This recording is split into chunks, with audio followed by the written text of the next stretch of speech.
This is Julianne Condia, host of Rewritten. Thank you so much for listening to the following broadcast on Public House Media.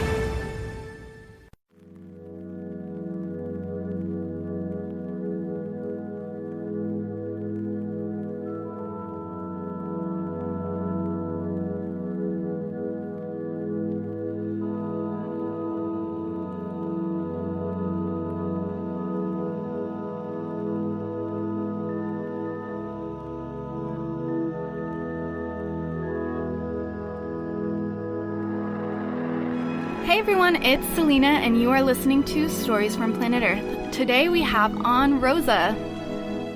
Hi guys.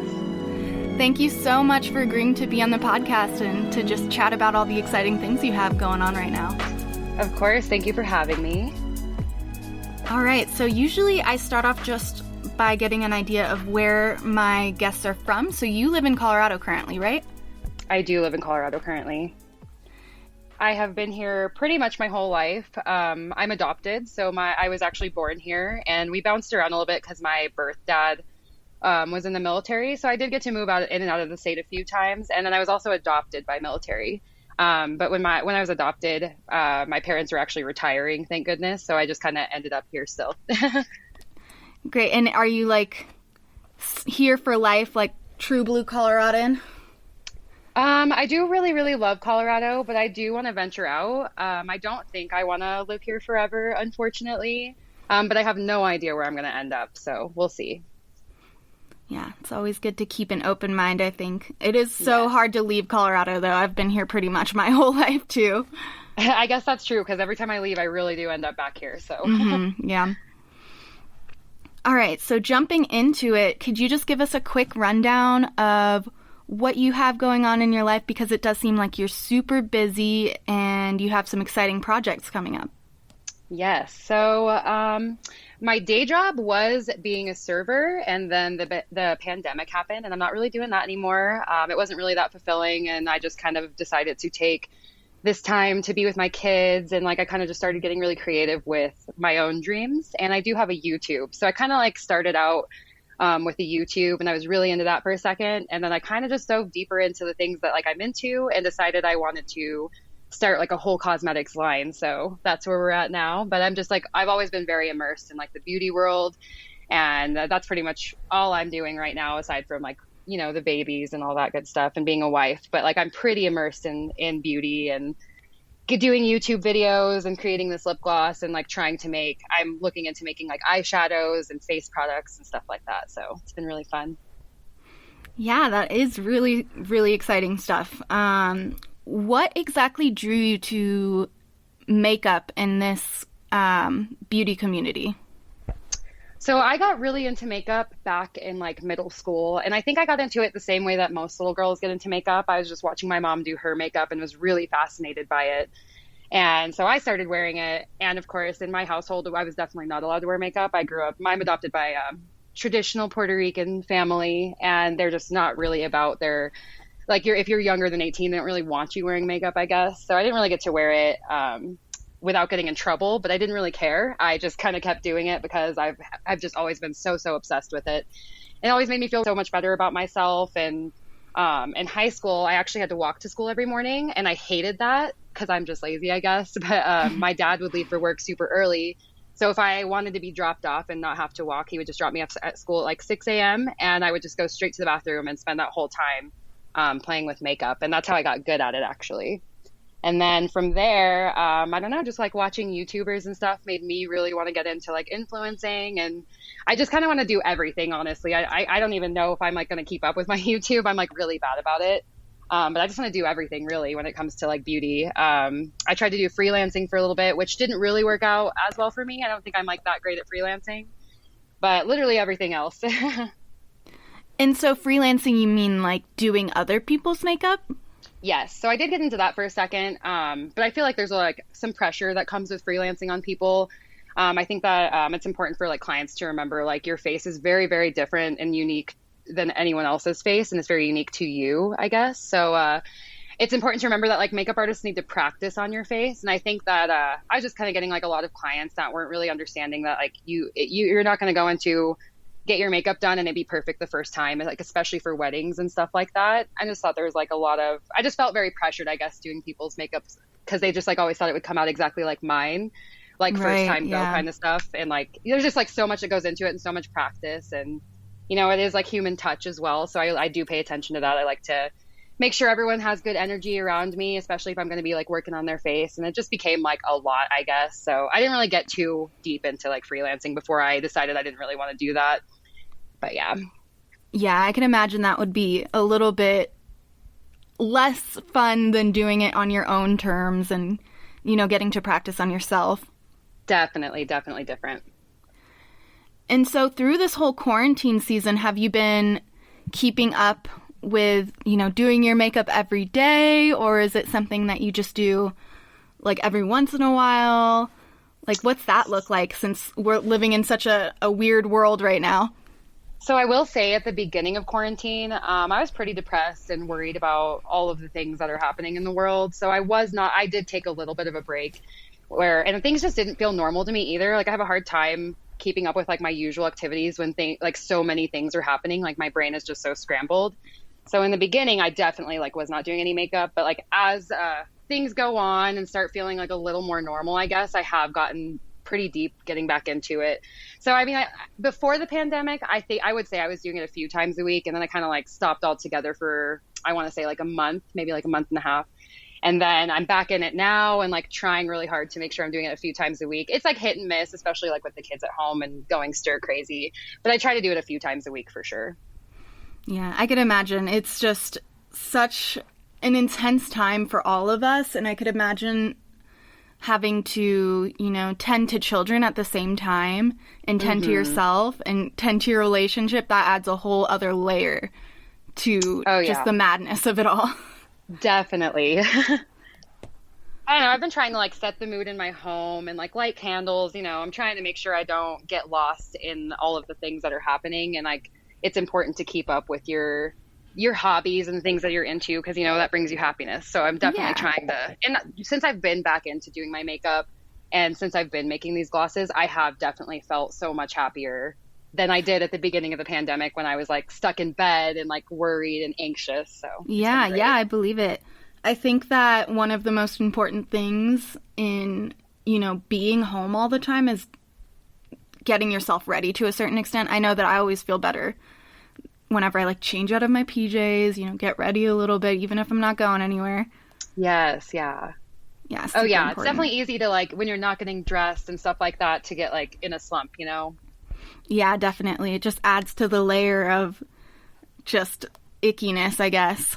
Exactly. Like it's not even cozy at that point. It's just, like what is going on? Yeah, definitely. It's so funny how those subtle things can have such an effect on us. Like just changing your shirt, Right? Yeah. So let's talk a little bit about your makeup brand that you're working on right now. Yes. It's called Smooch, right? It is. It's called Smooch by Rosa, but I just call it Smooch too. I just felt like putting my name in there. Yeah, why not, right? What was the motivation to start this makeup line, and how has it been creating it so far? So one of the questions I actually get a lot is like, where do you want to end up in makeup? And I do always have a hard time answering that, but I have always wanted to make cosmetics. There's just something about like, I don't know, pressing things into a pan and getting to like customize a shade that just like glows on your skin, like whether it's like a highlighter or a powder or foundation or a lip gloss. I just like really love the idea of making a cosmetic. And I've always like been very interested in how companies make their cosmetics. Like, what does its packaging look like what goes into it? So I've always like really been interested in like that side of the makeup world. Cause I feel like that is creating cosmetics is very, very different than just using them, cause you have to have like that background knowledge, like with what's going in there and the skincare that goes in with it and everything. Like it is definitely a complex process, but I've always like been interested in it. And I've always wanted to kind of follow in Rihanna's footsteps and make a line that's inclusive. I think that's like so important because I hate when I go somewhere to buy makeup or if I'm trying to get a product and it's not available for me. I think that's like really, I don't know, unfair. I think that companies need to do better about making things that are for everyone. So like, that's just kind of Yeah. I don't know. It just really hit me kind of randomly. I saw this post on Facebook and it was like a bunch of like cute little glosses on keychains. And I don't know, it just like really spoke to me for some reason. And I decided to go with my gut, and that felt like now was the time. Yeah, definitely. I mean, with so much time, I think a lot of people have been tapping into those things that they've always wanted to do but have never really had the time or the means to do. So I think it's so cool that you're just taking it and you're running with it. Yeah, see, that's like exactly what it is.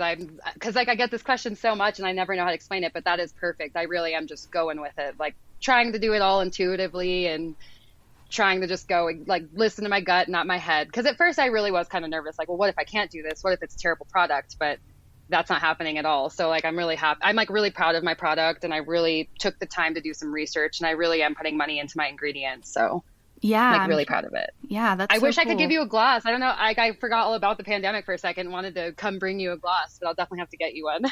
Oh, thank you so much. Yeah, I've been wanting of to course. try one for sure. I keep seeing them pop up on my Twitter feed, and I'm like, oh my God, they look so pretty. Yes, I will have some out in a few days, 100%. Yeah, so what exactly goes into creating the products? Like, you don't have to give away any trade secrets or anything. I'm just curious, like, how do you even begin to physically make a product like that? So the first thing I had to do was come up with my name. It's important to like, get your label out there, and like you definitely want to have something that, when people take pictures of it and stuff, you want your label on there. So the first thing I did was the name, which did take me a really long time to come up with because, I don't know, with Rosa, it's like not really like a cool, like there's no cool nicknames that go with Rosa. So like it took me a while to come up with that. But once I came up with that and like chose like a color scheme, which is like, I don't know, my brand's going to be very like rose gold / holographic. I got those labels going. And then, when it comes to like I figured starting with lip glosses would be like an easy, simple start. Obviously, with like powder products and eyeshadows and stuff like that, there's a lot of science that goes into that. So I have to do more research. And I just figured glosses were going to be the easiest thing to start with. And with glosses, you just you have to start with like a base gel, and then the rest is basically skincare and oils and stuff like that. And I just kind of started off with my gel, and like you mix the ingredients in until you get like the consistency that you're looking for. And for me, I personally do not like a like heavy sticky gloss. I like my glosses to be more shiny. Mm-hmm. So I just kind of played with the formula until I found like the perfect ratio of like gels versus the skincare and oil ingredients. And then I just fill the tubes up and throw that label on there, and that's like how the glosses are made. Cool. And how many products do you have at this point in time? Oh my goodness, I don't even know. So I probably should have counted before I started, but I want to say I have over 10 different glosses created in total so far. And I have to restock all of them, but I kind of just like stare at all of my decorative stuff, like my confetti and like the cosmetic glitters and like the colors, all the stuff that goes into that. And I really do just kind of like, well, that's a pretty color, and this is a pretty glitter, and this is really nice confetti. And I just kind of like smush it together, and like it just creates something, I guess. Yeah, I really like all of the different shades you have, and the little glitters and the confetti. It's so unique to me. And I just think it's cool. Like I love that. I think it's probably such a creative process to put those different colors together. Yeah, it really is. And I've always been like that with my makeup too, even with my eyeshadow. Like I never go into anything with like a solid idea. Like I might have like a good idea, but like I never go into it with that completely set in my mind. I like to sit and kind of stare at the colors for a second. And I really just go with like what speaks to me, and that usually ends up working out. Yeah, definitely. So shifting gears a little bit, I'm wondering, for somebody who is brand new or just starting out in makeup, what are your tips for them? Brand new and just starting out with makeup. That is a really good question. For one, don't be too hard on yourself. I think that a lot of people I speak to that like don't know how to do their makeup, or they need tips or help, they get really frustrated. Like, I just can't do eyeshadow. It just doesn't work on my face or on my eyes. And I don't believe that. I fully believe that you can make most products universal. I think it's a matter of just learning your own face, your own features, your own eyes, and also being bold. I think a lot of people think that they can't pull something off because they're not used to seeing themselves with that. But I truly believe that you can pull off anything that you want to pull off. You just have to figure out how to pull it off and how to work with it and how to make it work for you. Like, I think some people are intimidated by color as well, which I definitely used to be a neutral person. When I started off with makeup, I played with color, but like for my makeup for going out and everything did start neutral. And then now I can't stop with color. And I always feel like I take it over the top, but I love it, you know? And I think that beauty really is in the eye of the beholder. I think people are just too hard on themselves. You have to give yourself some credit and like understand that it is an art, just like painting and drawing, and it does take practice and it can be fine tuned. Yeah, definitely. And that goes back to what you were saying before about freelancing, that everybody's face is so different, whether you have like hooded eyelids or, you know, the shape of your face. So I can imagine that kind of comes into play too. Like skin texture, where your eyebrows sit on your face, all of that like is going to affect how you do your makeup, you know? Yeah, and it truly is an art form. Like, I admire you and everybody that is so artful with it, because it is, like, for me, I am not great at makeup. I play around with it a little bit, but I just look at some of the looks you come out with, and I'm like, wow, that is literally a masterpiece. I'm so flattered. Thank you so much. Yeah. That is so nice to hear. Yeah, it's definitely... I think that some people can dismiss it as this, oh, it's makeup, but I really think it takes a lot of skill and effort and patience. Yeah, it definitely does. And like, people don't really talk, like, it's very hard to like look into a mirror and see yourself like reflected back and then basically paint on your face. Like, people don't really think about it that way, but that really is what it is. Like, it's to me, it's like much easier to draw like what's in front of me, you know, if I have paper, you know, rather than like, oh my gosh, this is my face. Like, I have things on my face that move, like, you know, I have to work around all this stuff. So it is like, there is a lot that goes into it for sure when you're learning, especially. Yeah. And so many different products to choose from too. Absolutely. There are like, I like have a huge problem with like wanting every single product that comes out, but yeah, there is a lot to choose from and a lot of different styles, and there's just so much. It is an endless world of stuff. Yeah. Do you have any favorite products at all? So I really love Rihanna's line, of course. It's like one of my favorites. I really, really, really love Charlotte Tilbury makeup. My favorite, I do play with color a lot, but like my all-time favorite makeup is Wedding Glam. I love, love, love like wedding makeup, but on myself, since I don't really freelance too much, but I will do it on myself all day. I just love a soft, like rose gold glam, or like a soft liner is like really nice for me. And Charlotte Tilbury has products that are like made for that. Like, if I were to do a wedding party's makeup, I would use all Charlotte Tilbury products, most likely. That's my favorite brand, hands down. Sweet. Well, I'll have to look into that because I've never heard of that brand. Yes, please let me know what you think. But yeah, she does the makeup she used to do makeup for the Victoria's Secret runway models when they were doing all their shows and stuff. So that's actually how I discovered her, because she has a product called the Hollywood Flawless Filter, and it's a multi-use product. You can use it as like a primer, a highlighter. You can mix it with your foundation, and I do all of those things every single time. I prime with it. I top my face off with it. I love it so, so much. And that's the very first product I got from her, but it's very, I don't know how to explain it. It's like, it just makes you glow. It's that lit from within glow, but like a little more, like a little extra. Gotcha. Mm-hmm. All right. So I did want to ask you what your thoughts are surrounding the opinion that the beauty community can be a little bit dramatic, because I know there's a lot of key figures online that have these very volatile presences. Like, what do you think about all that? So I definitely 100% agree that the beauty community can definitely be dramatic. I do think it's like hard because there are good people in the beauty community, but beauty in general is just one of those things where it can be toxic. I do think people can get wrapped up in their looks and want to be better than everyone else. And I do think that not everyone sees makeup as an art form. They might see it as like, oh, my makeup's better than this person. It's more of like a status thing for them, or they might be doing it for reasons that are not fully pure, I guess. Because I do see that a lot. It is very hard to like defend the beauty community with all of the problematic people that it does have. But I do think that there is a beautiful part of the community if you just find those people, if that makes sense. But I do think there are a lot of problems with the beauty community. I do think that a lot of the wrong people are popular right now in the beauty community, and they definitely should not be. And they're there for the wrong reasons, and they're just very vain and like full of themselves. And it actually has kind of pushed me away from doing my YouTube. So like I do my YouTube, and I was doing it pretty regularly for a while, and I have taken I haven't uploaded anything since the pandemic happened. And like a lot of that is because of, you know, cancel culture and all this stuff that's coming out with all these beauty gurus. It's just like not even really a fun place anymore. And I haven't even really been keeping up with the regular gurus that I normally watch. It's just like been very negative feeling to me, I guess. And I don't like that because I don't want it to ruin like my experience, I guess.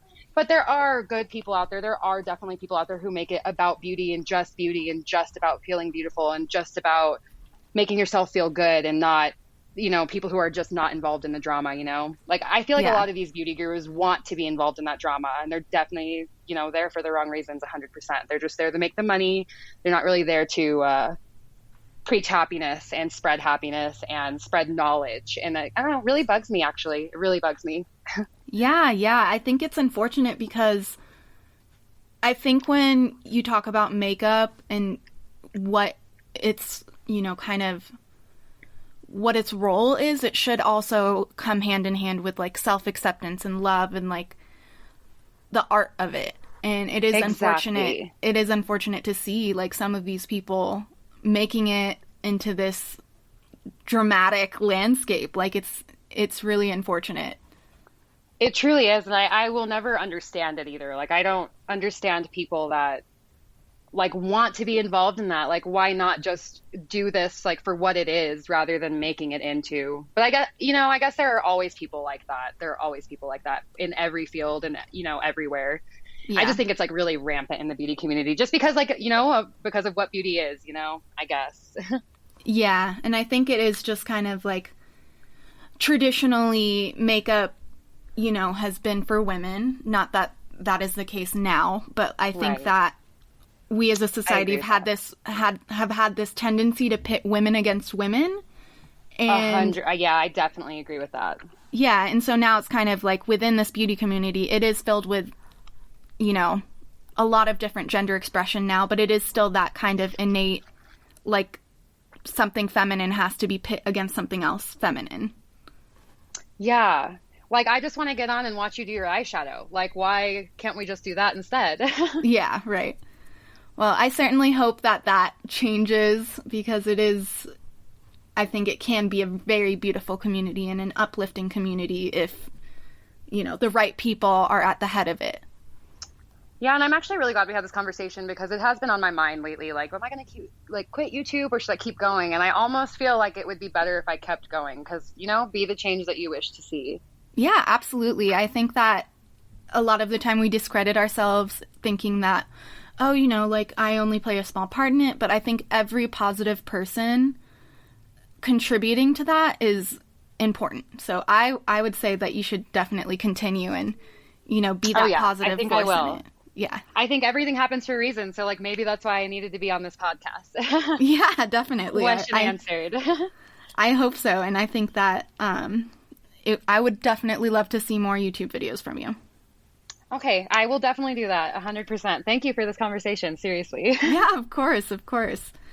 So shifting gears again, I wanted to talk a little bit about just motherhood. You have 2 little girls, right?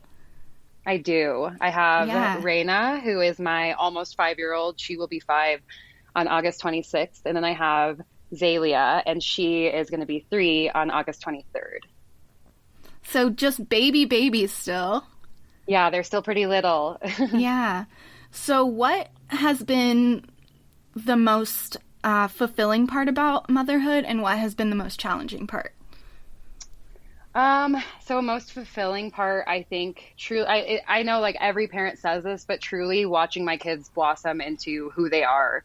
I think people, when you get pregnant, you just, like there's a baby. Like, I don't think that you really 100% know what to expect, even if you have siblings, whether you've babysat, like being an actual, I don't know, having a child is just so different than like just being around them, I guess. Yeah. Like watching my children, like, you know, like from birth, not being able to talk at all. And then now they're these little toddlers and a kid who they have their own personality, and they're little parts of me and my husband just running around. And I don't know, it just like really fills my heart up in a way that nothing else ever could, to be able to watch them actually grow and change and have their own thoughts and their own opinions, even though they're little. Like they're very vocal about how they feel about things. And I really love that. Like my kids are very sassy, but they know how to stand up for themselves. And I'm going to take full credit for that. But yeah, no, awesome. It is definitely really rewarding to watch them be strong girls already. And I know they're going to become strong women. And it's just such a wild ride, like watching them. And it definitely is so fulfilling to know that, you know, my parenting and like my choices and like what I show them are why that's happening. And I'm proud of myself and I'm proud of my husband and I'm so proud of my kids. I'm like emotional just talking about them. Oh, that's really sweet. And then I'd say the most challenging thing would be, I'm not a very patient person, and you just can't not be patient. You have to be patient with your kids because they're little and they're frustrated and their emotions are very unregulated. So you just kind of have to be the calm, cool, collected person in, you know, your arguments with them. And that's been like my hardest thing is you can't just be like, don't talk back to me. Like you kind of, you know, it's important to explain yourself to your kids. It's important to apologize to your kids. Like, I don't know, like literally everything that you do as a parent 100% affects your kids. So the most challenging thing is like making sure you are accountable, making sure that you are doing your absolute best at all times, you know, because it is so, so important and it's so crucial to how they turn out when they grow up and how they handle situations. And I think that, you know, it's really obvious, you know, if you're not putting your all in, you know, you see that reflected back in your kids' behavior. So, I mean, that's been the most challenging because I beat myself up sometimes and, you know, I have to like remind myself to be patient, remind myself to be calm a lot of the time. But, you know, I think we all go through that. Every mom goes through that for sure. Yeah. And I do like that perspective of kind of apologizing to your kids, explaining things to your kids, because I think that's not something that has been very common in parenting. And that's something I see more and more of talked about online.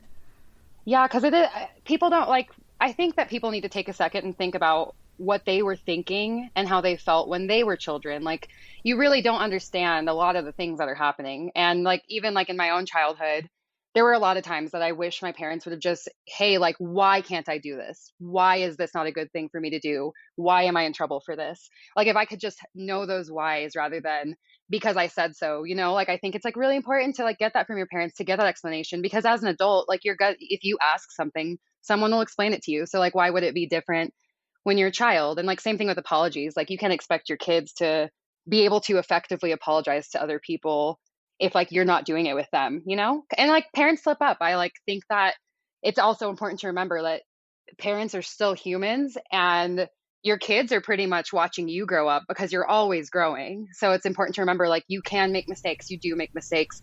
Just make sure you do the right thing, you know, by your kids. That just because they're kids doesn't mean, like, I don't think your relationship with your kids has to be like an authority figure and then the child, you know? Like, I feel like with my kids, I try to see them as my equal because they are my equals. They're just younger than me and they're just learning. And that's literally the only difference. Yeah, I love that. I think that's so important. And I hope one day, if I ever become a mother, I can, you know, carry that kind of attitude on.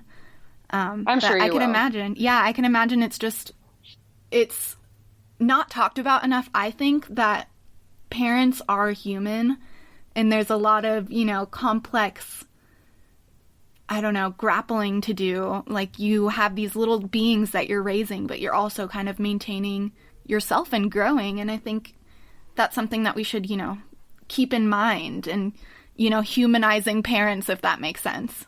Exactly. Yeah. I think in a lot of people's minds, like, you're, you know, and I've experienced it even in my own friendships and relationships, that like, as a parent, like, oh, well, you should just be perfect because you're a parent. And like, that's the furthest. I mean, even before I had kids, I guess, you know, I might have been a lot more judgy with, you know, parents, but I wasn't a parent, you know, and now that I am, I know, like, things don't just, you're not like 100% perfect person just because you became a parent, you know, you're still growing just like everyone else.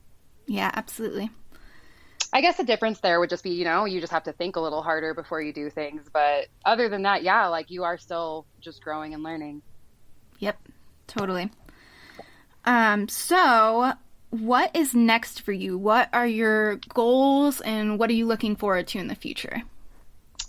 I really don't know how. So I guess I don't really even have any. I have a really hard time, and I've always had a hard time with like when people ask me like, well, what's your 5-year plan? Like, where do you see yourself going? Because I feel like my life really just changes so wildly all the time. And I never notice it while it's changing. But like sitting here right now, thinking back to where I thought I was going to be 5 years ago, like so different, like not at all like where I thought I was going to be. So like, I don't know, I kind of gave up on like thinking about where I'm going to be, like, down the road. I'm kind of just trying to do everything intuitively, everything by my gut. Not sure yet if that's like the smartest idea, but so far it's been working. And I was kind of talking to my husband about this too, because I have no idea, like, will I like get really big on YouTube and keep doing that? Or will I really get big doing this cosmetics line? Am I going to keep doing that? Or is it just a phase? Like, I don't know. I really don't know. But I do know that like something good is in store for me. Like, I definitely know that, like, my heart is definitely full knowing that I'm going to make it,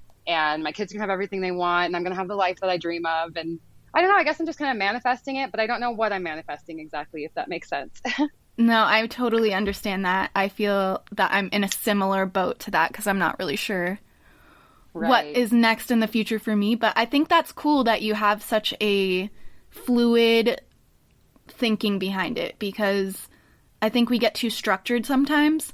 And we do get that, like, 5-year plan, but truth be told, I think that most of the time those 5-year plans don't work out exactly how we think they're going to work out anyways. Yeah, exactly. And I feel like I get really disappointed with myself if I set a goal and I don't meet it. And it really starts a lot of, like, negative, old habits for me with, like, the way I talk to myself. And I'm trying to really stay away from, like, limiting beliefs and like telling myself I can't do something, or that I should be disappointed in myself for not being able to do something by a certain time. And I think my kids really changed that for me too, because obviously they kind of changed because my plans kind of revolve around them. So now I really just am in it for the ride. Yeah. And I think that is a great perspective and a great way to live too. Yeah, it really has improved like my way of life, not having such set in stone things. It really has been so fun and like uplifting for me. Yeah, that is great. Okay, so where can the listeners find you and your products? So I'm currently working on a site, which is like incredibly difficult. I didn't realize that building a website would be as hard as it actually is. But I'm trying to work on I want to give my customers a really nice, easy site to navigate through. So I'm working really hard on that right now. But for now, I just do small batch releases. Like every single time I get tubes in and like my materials and stuff, I just go and like I just put them up right away because I just want to get my product out there and I want everyone to be able to try it. But I think my next drop will probably be with the site, and everything can be done on my site. But like for now, everything can be done on my Smooch by Rosa Twitter or my Smooch by Rosa Instagram. And I will always have those accounts too. Even when my site comes out, I will always do customer service and everything on those sites. But yeah, I will make sure that everyone has like a very direct way to get their product. But for now, yeah, it's just the Twitter and the Instagram, Smooch by Rosa. Great. Well, everybody go out and check out her stuff. Thank you so much for taking the time to just chat a little bit about what you're up to. And I wish you all the luck moving forward with anything you end up, pursuing. Awesome. I'm so honored to be on your podcast, and thank you so much for having me. And this is a really uplifting conversation for me, and I'm really glad that we had it. I really got something out of this conversation as well. Good. I'm glad to hear that.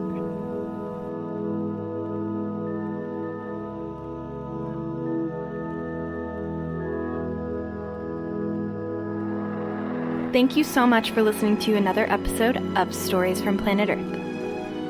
If you have some time, leave us a review, and be sure to subscribe anywhere you listen to podcasts. Find us on Instagram at SFPE Podcasts. I'll talk to you next week.